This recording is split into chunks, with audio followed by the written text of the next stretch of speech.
Hi, Hello everyone. welcome to our latest video of Adam Asked Jest, first one of 2023. Looking forward to it. Yeah, I've got a nice question today. I think it's going to help us cover a few different things all wrapped up in the one question. Okay. So I'll tell you the question. It is from a client, and he said to me, I've watched your last video before Christmas. Remind me what that was. It's about mortgage interest rates and why it's, you're going to be Okay. refinancing in Yes, yeah, of course. January. I remember. And by the way, I think Still look. on there, still on Look, the channel, go watch it. I'll put look.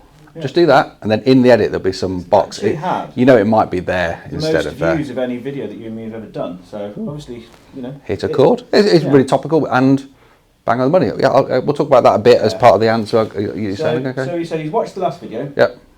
And he said he's in a similar position, looking to refinance 2 properties.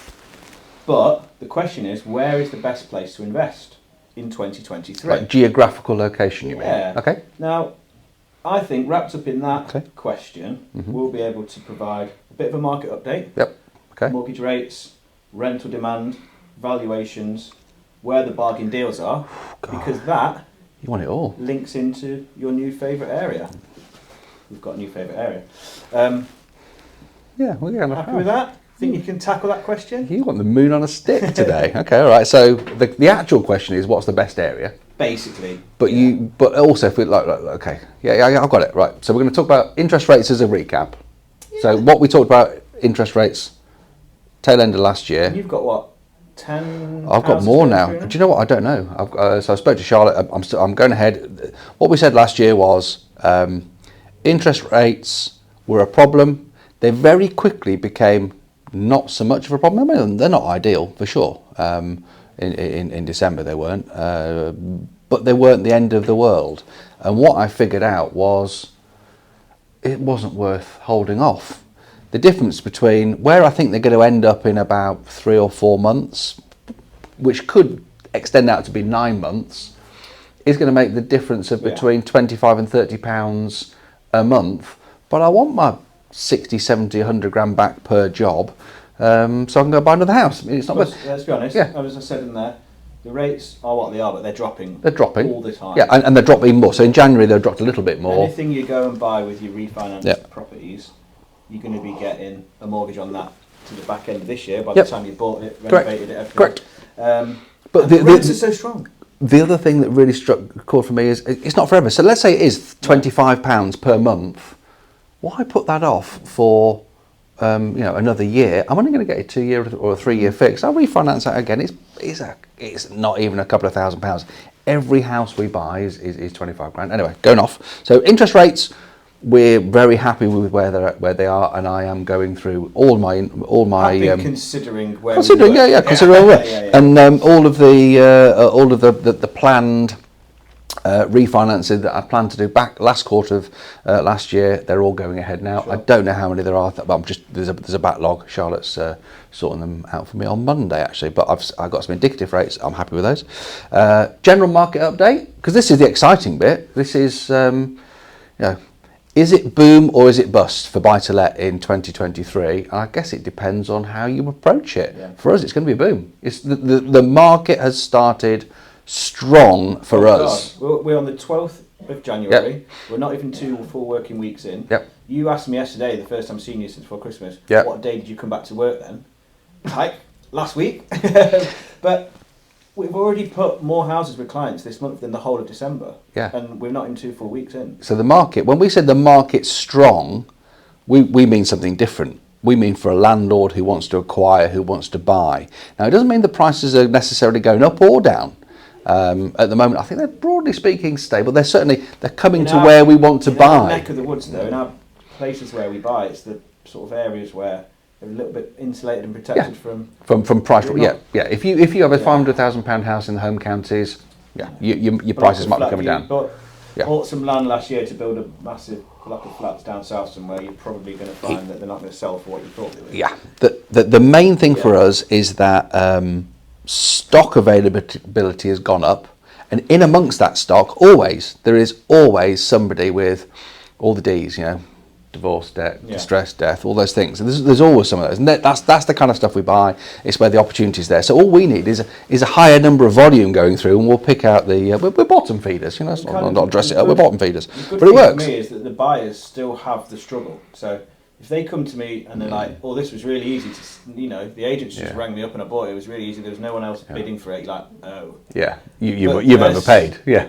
Julie said today. Yeah. She Julie's our chief buyer. She went and viewed a house, got back, started doing all the calculations, putting the renovation costs together, and someone had already offered over asking when she rang the agent back. Yeah. So that's actually a good thing, because we want it to be difficult. If it's easy, it's not a deal. Anyway, that's a hard picture to get through. So if you're not in the business of buying properties, all that's confusing. Is it good? Is it bad? Is price going up or down or sideways? Or is it hard to buy? Is it good that it's hard to buy? It's an on the ground thing. But I can tell you now, there are.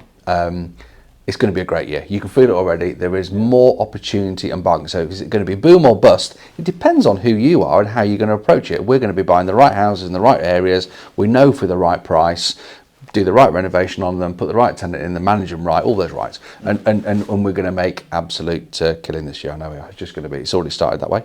You're going to have to remind me of the question. So basically, where is the best place to buy? This year in 2023. Got it, that was it, yeah. So you kind of alluded to something already, and I think you might touch on it. It does depend. It depends. What you want, who you are, those sort of things. I feel like I should apologise. Something just keeps popping into my head as well.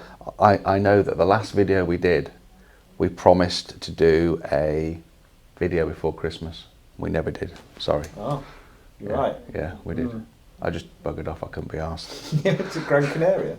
It was warm. It was really cold. It was really cold in England. I need some heat. You didn't think it'd look as good on the Zoom, just you and me chatting. Well, we could have done it, but it was it was very cold. Right now, I live in a it's not a small house or anything. It's just it's a cold, miserable house. We're doing the work. The YouTube studio is on its way. So in fact, there you go. Look. Muddy Boots. I was on site not long ago, and just before here, so it's on its way. I get a new concrete floor next week, and anyway, so apologies. I said I would, but where we are, Christmas wasn't quite Christmas, so we buggered off for some sun. So we didn't record the video. Apologies. Coming back to, however, where are you buying? Where's the best place to buy? So it depends on who you are and what you are. It also, step back one, set yourself up for the best chance. So. It depends. It changes. I used to buy loads of houses in Northampton. Don't buy much there now. We don't buy much in Derby anymore. We don't buy much in Nottingham anymore. Sometimes we do. We've got those options. You call it. It sounds a bit sinister. The spider's web.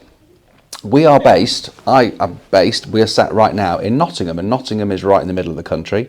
And if you take every arterial route and then also need to drive between them, it creates a spider's web. We are 2 hours or less drive away from 85% of the UK's population, which is handy for us. I'm not saying you're ever going to be, if you're sat on the south coast, you're not going to get yourself in that position, but you can certainly move yourself around. If you're sat in the middle, if you are handily in the East Midlands or the Midlands, you can get further around. If you want the ability to be able to buy all over, give this man a call and he can find houses for you, of course. Your handhold's a thing that we do. That's a service we provide. So we can find, fix and rent houses for you. Little plug for you there. But set yourself up so you can cover a wider geographical area if possible. Because, we still like all the areas we've been buying in over the last 3 or 4 years. If you're an existing client, you know where we buy. Yeah. If you've come to meet us before, you know where we buy. I'm going to give all our secrets out on YouTube. Come and meet us if you want to find out more. The exact postcodes, yeah. So we're still buying in those areas. We are. Well, yeah. I think that there are different types of houses. So if you want a really locked on, solid, comparable, because you're insistent on buying a house, doing it up and getting as much of your money back out as possible, you're going to rely on a good end valuation. You want good comparables in the area, and the more premium areas are going to achieve that. I always tend to go a little bit. I buy those all the time, but they happen to go quite quickly. And when Adam gets one, they disappear out of my grasp. we've covered, do I get the best houses, don't we? We've done that already. But I don't get the best houses. I get the things that fell through or there's something wrong with them. I have to sort of beg, steal and borrow my houses. But I tend to go towards the cheaper end. I just like the cheaper end. It's always been really good to me. The yields are good, naturally, straight off on day one. But honestly, it's the capital growth that kills it in a good way. You know, we call them a firecracker, which is you buy it, it's a little bit less certain on the end value, and maybe the first time you revalue it, you go for something 6 months later, and it's maybe it is a bit of a damp squib. It's like, what happened there? But you've got a perfectly renovated house. People are piling into an area. You know, they're cheap houses, and they've got to go up at some point, and the firecracker happens. And what happened there? They turn the light off. They're going home, aren't they? Is it just gone 5 o'clock? Gone 5 o'clock. The studio lights just went off. I just call it a studio. Yeah, We're just in the meeting room. It's the boardroom. It's not a studio, you know. Yeah. So yeah. I got like those areas. We've never bought one of those firecracker houses and not had it double in value in 5 years.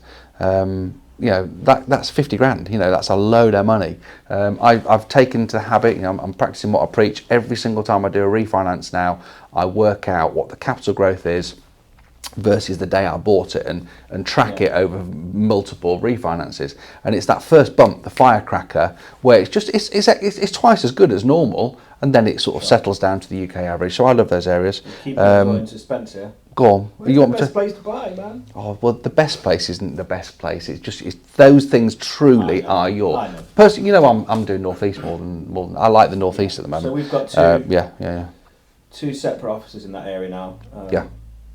One's over a year old, one's 6 months old, and they're buzzing. If you will ask a say a traditional or a uninformed, unimaginative, I don't know what the word would be. That's probably not the right description.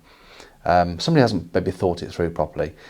The northeast it gets a bad rep. It's like people say it's no miles capital away. growth. It's miles away. No capital growth there. Unemployment's low, but they've never been there. They haven't even looked at it for that. You know, that might have been true a decade ago or 5 years ago. Now it's turned. I mean, there's loads of projects going on.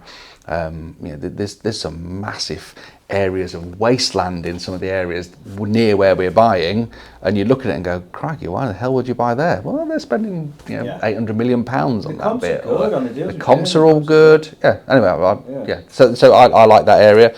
But when we find a house that looks, just because there's more of them, there's more, those houses are there, there's more firecrackers that I like. Some of them are the sort of the middle roads. We tend to say a firecracker is the real cheap stuff, the premium single let, we're just talking single lets here, not HMOs, do HMOs wherever you can find them really. And then there's something in the middle, just your bread and butter. And the northeast, actually, it's got some premium stuff, hasn't it? We've been doing some premium. Yeah, we've been doing some premium stuff, which might, maybe that's me being prejudiced to it. HMOs there as well. Yeah. But I would take any of those houses, in the north west or Lincolnshire, North Lincolnshire, South Yorkshire, around those areas as well. I'd buy them. It's just there seems to be more of them up north right now, north east, and we like that.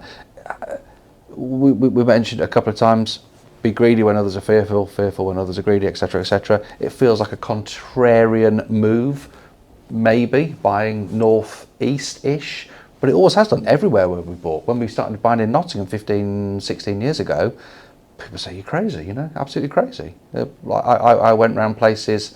Letting agents in Nottingham where when I was growing up, you'd think, what? Yeah, why would you buy that? Yeah. Every single one of those has made me £100,000 to £150,000 in capital growth, not rent, probably the same in the last 10 years. Yeah, I've still got a couple of friends that don't get really what I do, and then they know I've got a few houses in a few places, and they're like, why? They laugh at it. Yeah, they think it's like daft. But I was told, so there's a particular area in Nottingham, I was like, don't buy there, there's drug warfare and gangs, and it's like, actually, that area, it is true that 10 years before I arrived in Nottingham, that was a problem in that area. It was. Yeah. I arrived as a newcomer, I never saw I had a heroin, never heard anything about that because it just never happened. It had all gone. They'd been put in prison a long time ago. But the hangover stood for a long time. So it's really see through that. yeah, it's really easy to sort of Yeah. get caught up in a stereotype of a place and think, oh no, Yeah. it doesn't work for me, won't work, too Yeah. far away, whatever. Is that giving a yeah. proper answer? Whereas I did give you a best place. I did say that I'm preferring that area Yeah. for a particular reason. It's not as simple as that. You know, it's not as simple as that. Try and work out what you want, what you're trying to achieve. Come to a discovery call. Yeah. We joke about it. Come to a discovery call, have a chat, and you'll work through your options. It's more about the type of property you want to buy, and then it's about where to find it. Now we're just having to find a bit more at the northeast, but yeah. There we Good. go. Seems like we've done all right. Yeah. Okay, we'll keep it regular now. We're back. Some housekeeping. Mm. Like, subscribe. Yes, all those things. Book to meet us if you haven't done so already. There's some show notes down there with stuff in them where the links can be clicked. Share the video maybe if Ooh. you think it's interesting. Ooh, let's go viral. Yeah. This is never going to go viral, is it? No. Cool. Bye for now.